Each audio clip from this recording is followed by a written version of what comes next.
څوک چې دا غواړي چې زما د رزق فراخ شو، دا ارتن غواړي کنه چې فراخ رزق نه وي، تنگ نه وي، او زما د نیټه اوږده شوي، رزق مې د پراخ شوي، نیټه مې د اوږده شوي. دا سړی غواړي کنه نو نیټه د چا اوږدېږي؟ نه مړه نیټه نه اوږدېږي. د نیټې د اوږدېدو معنی دا ده چې الله زما په ژوند کې برکت ورواچي، عمر به د 10 کالې الله به د عبادت توفیق د 10 کالو درکړي. دې ته د عمر اوږدېده وایي.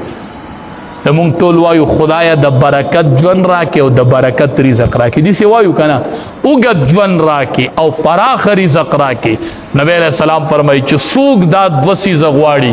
فلیصل رحمه، دې د رشته دار سره رشته پیوس کړي، دې دا ماتې رشتې داسې جوړې کړي، دې دا ماتې رشتې داسې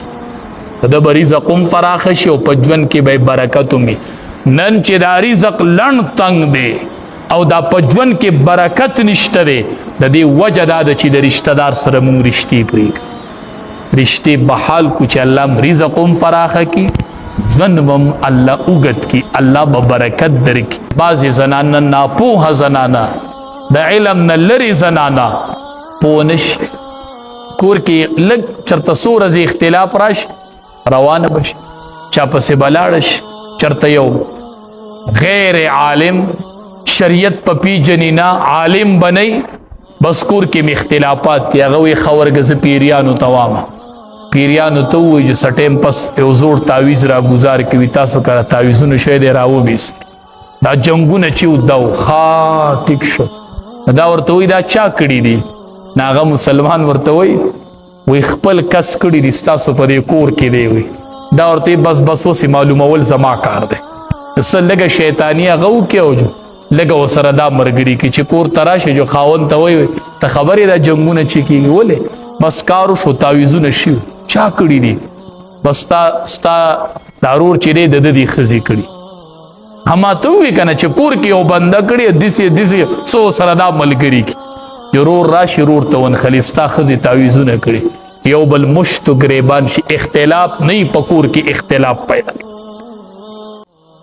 دا علم چا سره شته چې تعویز راوالي او تعویز را ګزار کړي، دا خو آسان کار دی، خو دا زنانه مونږ پوه کړې، خو خدای دې پوه کړي دا نه پوهېږي. زه ورته وامه دی چې تاسو له دا تعویز ررتاوئ که نه، کله وایي د برګې نه ررتاو شو، کله وایي هغه دی ستاسو کره بالغ پروت دی روایلی، چې روایلی جواب کولو کې دنده او پکې تعویز پروت، نو چې دی پیرې لیږي او هغه زوړ تعویز راوړي که نه، ته ورته وایې ستا د دې تعویز 100 روپۍ پیس دی، ابه وایي چې 15,000. نو وایي څنګه چې د پیري دا تعویز راوړو، دقې پیري ته ووایه زما په جیب کې 15,000 روپۍ دي چې دا راوالي چې دا هم تاله درکړي.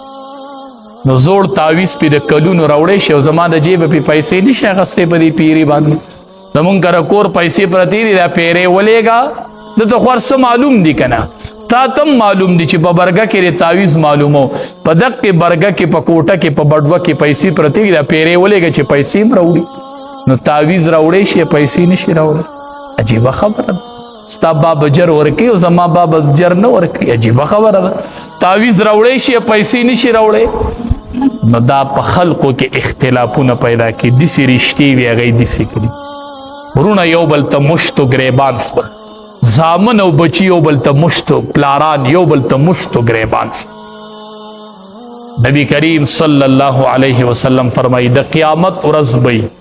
او د بندیانو حساب به شروع وي، زنانو نارینو وایورئ حساب به شروع وي، چې کله دې تلې ته مخامخ شي په دغه ټیم کې الرحم معلقة بالعرش، دا رشته داري به په عرش پورې نښتي، ښه دا مور ده، دا خور ده، دا لور ده، دا ورېره ده، دا تره دی، دا د تره زوی دی، الرحم معلقة بالعرش، دا رشته داري به په عرش پورې نښتي په میدان محشر کې، او تله به لګېدلي عدالت به لګېدلی، دا رشته داري به یو اواز کوي، دا رشته داري به اواز کوي، دا تره دی، د تره زوی دی، رور دی، خور ده، لور ده، تقول من وصلني وصله الله ومن قطعني قطعه الله. یا الله زه چې چا په دنیا کې یو ځای کړي وم، الله زما خیال ساتلی دی، یا الله نن ځان سره یو ځای کا، او یا الله چا چې زه دنیا کې پرې کړي وم نن د خپل رحمت نه لرې کا، الله لرې کا. دا اواز به صله رحمي کوي رشته داري، او په عرش پورې به نښتي او دا نارې به وایي دا आवाज بکی आवाज ډیره لویه ګناه ده. نبی علیہ السلام فرمای من احب ان یبسط له فی رزقه